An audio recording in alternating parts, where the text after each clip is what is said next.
Shadow football.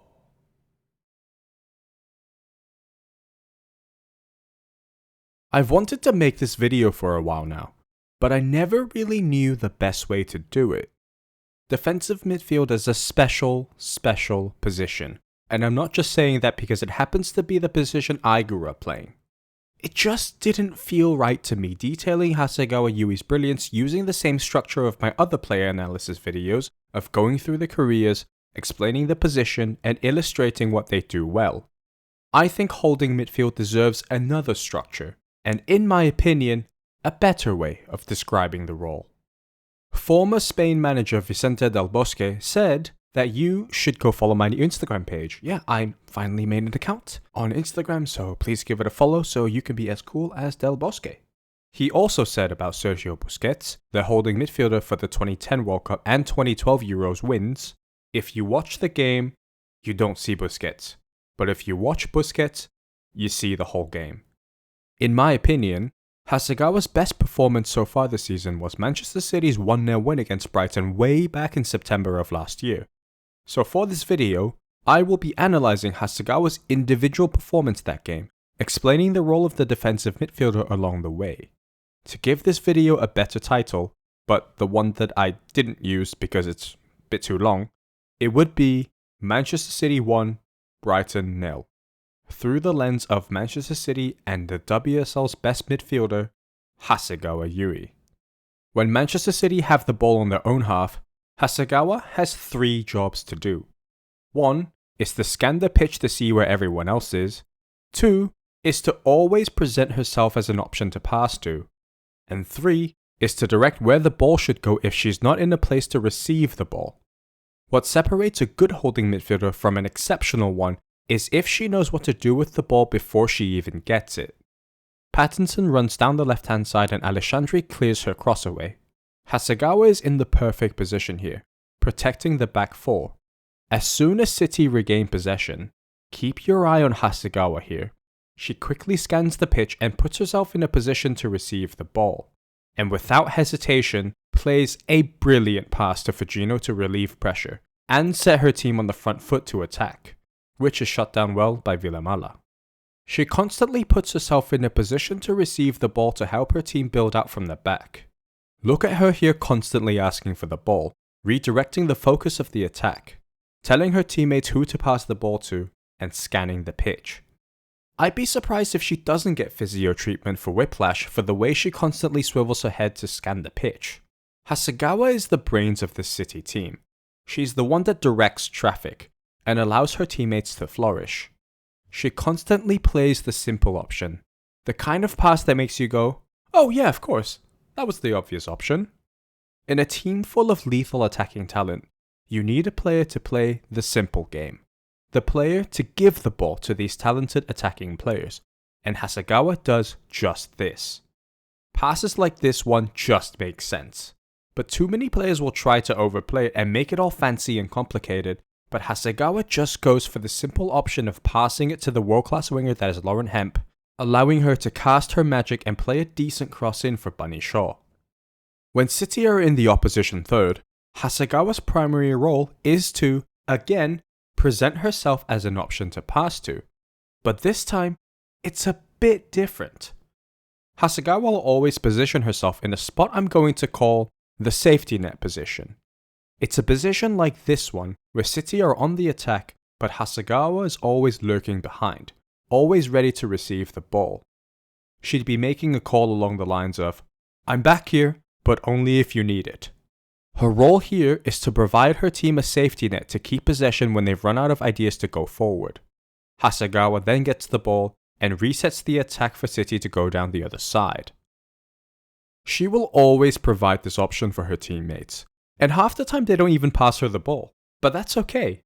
Her teammates can freely attack knowing they have Hasegawa back there in case it doesn't go to plan. We all know her passing range and technique is one of the best in the WSL, but her decision making, positioning, and ability to scan the pitch is by far the best in the league. With City trying to waste time and close out the game by running the ball into the corner, Road is on the ball here and Hasegawa scans the pitch, opens herself up as an option, and promptly gives the pass of the game for me.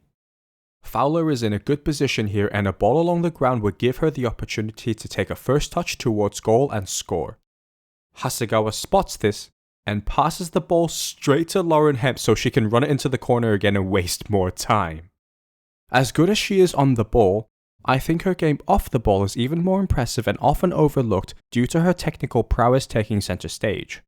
When Brighton are on the attack, Hasegawa is always protecting her back four, like any good holding midfielder would. She will always press the opposition midfield so that the back four doesn't have to step out of line to do it. This is the epitome of a job done perfectly by Hasegawa. City lose the ball and Hasegawa instantly spots that Fran Kirby is the danger woman here and sprints to cover. Maisie Simons gets the ball and Hasegawa then squares her hips so that she's ready if she drives forward, but still stays goal side of Kirby. Simons does exactly what Hasegawa wants in this situation and passes the ball to Kirby, so she immediately sprints to put pressure on her and carries on tracking her as the ball goes to Hayley. Because Hasegawa kept following Kirby like a moth to a flame, the option for Hayley to pass the ball forwards to Kirby is gone, so she ends up going backwards, killing any momentum for Brighton going forwards. Even though Hasegawa didn't touch the ball at all during that passage, she prevented Brighton from building an attack through her intelligence and work rate. Good defending doesn't just mean winning the ball. Good defending is stopping your opponent from moving towards your own goal and forcing them to go backwards. And in this case, boy did she do that well. Her work rate is something she rarely ever gets credit for. Here she's constantly cutting off the passing lane to Paris, so Karabali's only option is to go out wide to Olislagers. Here, Jess Park nutmegs the ref and Losada plays a first time ball to Hayley. The best option here is to pass it centrally to Kirby with Paris on her bike running in behind. But Hasegawa absolutely hairs it to Hayley and the option is gone, leaving Hayley with no option but to go backwards to Brighton's cool mum, Vicky Losada. I'd say Vicky Losada now. She's a cool mum. Yeah. Hasegawa even has telepathic abilities as well, controlling the mind of Maisie Simons to pass her the ball directly so she can play a great ball over the top for Fujino. This is my favorite one. Fujino turns around and Hasegawa is in the safety net position and receives the ball. She does something no one has ever seen before and gives the ball away. The best option for Simons is to pass it to Hayley. Hasegawa spots this and rapidly shuts that option down, forcing Simons to play the ball back to Thorisdottir. Lauren Hemp nicks the ball away and City drive up the pitch. With a 4-on-1, Hemp delivers the perfect ball for Jess Park to make it 2-0 to surely secure the win for wait, what?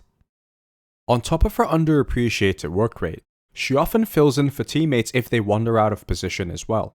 Alexandre receives the ball in the holding midfielder position and turns away from Losada. She then plays the perfect pass to Poppy Pattinson, and Kirby has the ball here and has all the time and space in the world to turn. Even though Alexandre is out of position, look who's filling in for her. Not only does Hasegawa cover for Alexandre, who for this phase turned into a liability, but she also reads the pass from Kirby to Seike and makes a crucial interception.